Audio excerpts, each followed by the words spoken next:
Part I Revisited The Earth and the Epiphany. How a Farmer Found His Calling. This section is the origin story, not of a superhero, but of an intellectual soul.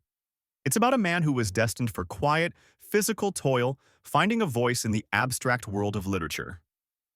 1. The Blank Slate of the Midwest. We meet William Stoner, rooted firmly in the unyielding soil of a Missouri farm. His parents are painted with strokes of stoic minimalism. They are characters defined by their silence and their labor. Their world is purely utilitarian, devoid of excess emotion or intellectual curiosity. The psychological setup. This environment molds young Stoner into a vessel of unquestioning dutifulness. He possesses an immense capacity for patient endurance, a trait he will later apply to his unhappy marriage and professional exile. He's sent to the University of Missouri not to dream, but to optimize the farm's output, a purely pragmatic objective. 2. The linguistic thunderclap. The great pivot. The seismic shift in Stoner's life is triggered not by war or romance, but by compulsory education. In a mandatory sophomore literature class during a dry lecture, Professor Sloan challenges him. The moment of transcendence. Sloan reads a passage of poetry, and for Stoner, who only knows the hard reality of earth and economics, it is an absolute revelation. It is the moment he realizes that his own internal unarticulated turmoil and deep sensitivity have a language and a structure. A necessary choice.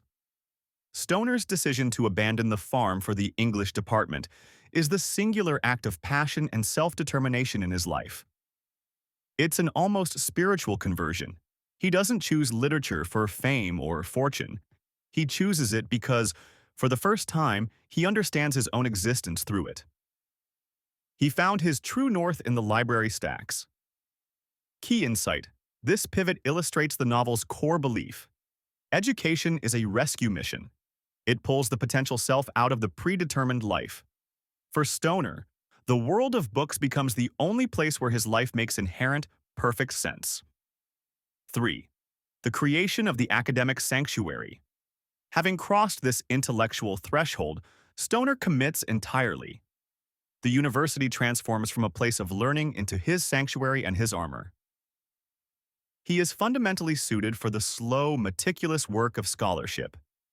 He accepts his future as a quiet academic, a role that promises stability and a continuous relationship with the words he loves. He has exchanged the difficult physical truths of the farm for the difficult, complex truths found in language. This is where he finds his peace, a peace that the external world, marriage, rivalry, will repeatedly try, but fail, to destroy. Part 2. The Domestic Cold War. A marriage that was never built all right. Let's dive into the second movement of Stoner's Symphony of Quiet Pain. If Part 1 was about the discovery of the self, Part 2 is about the destruction of the self through domesticity. 1. The setup. Edith and the Bad Bet. So, Stoner is deep in his academic bubble, a world of logic and beautiful language. Then comes Edith. She's not a bad person, but she's the ultimate bad match. She's fragile, demanding, and seems to carry an invisible psychological weight. The vibe check. This isn't a romance. It's a transaction of profound miscalculation. Stoner, emotionally stunted by his upbringing, mistakes discomfort for depth and responsibility for love. He sees a duty where he should see a connection. The reality.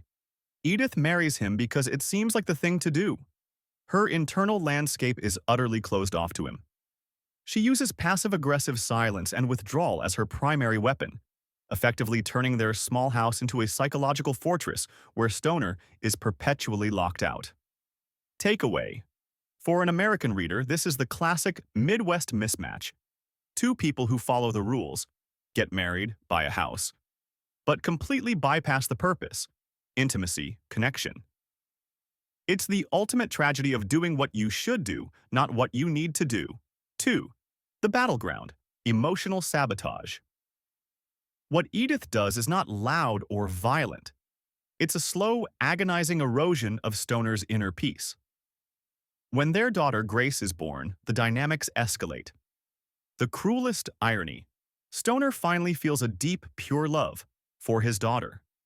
But Edith immediately isolates the child, turning Grace into her own project and a buffer against her husband.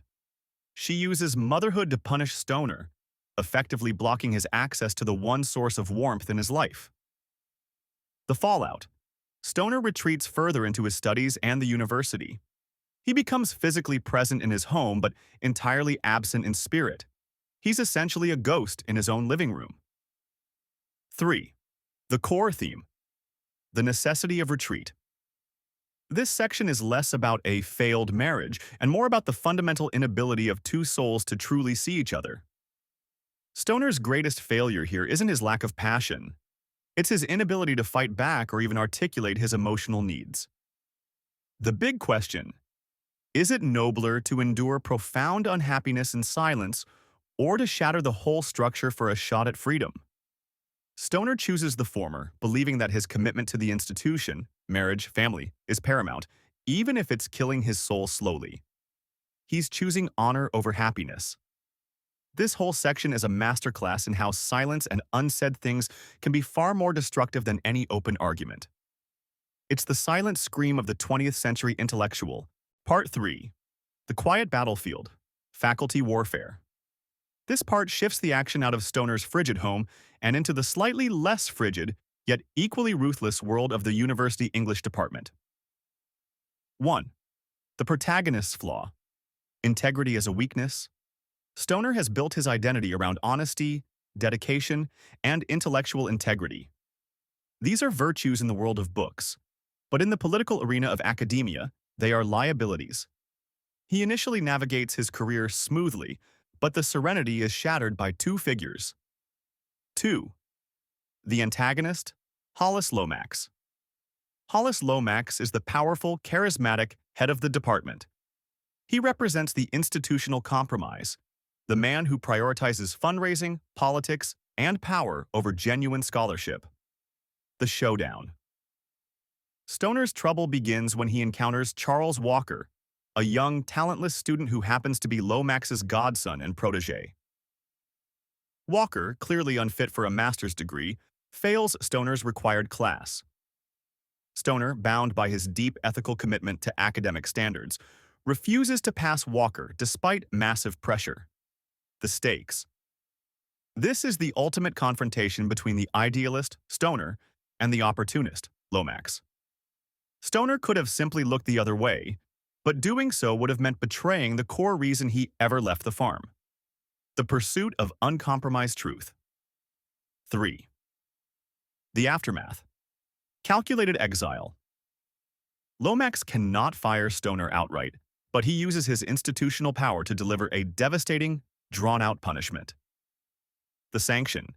Stoner is stripped of all his coveted courses, the advanced literature seminars where he felt most alive.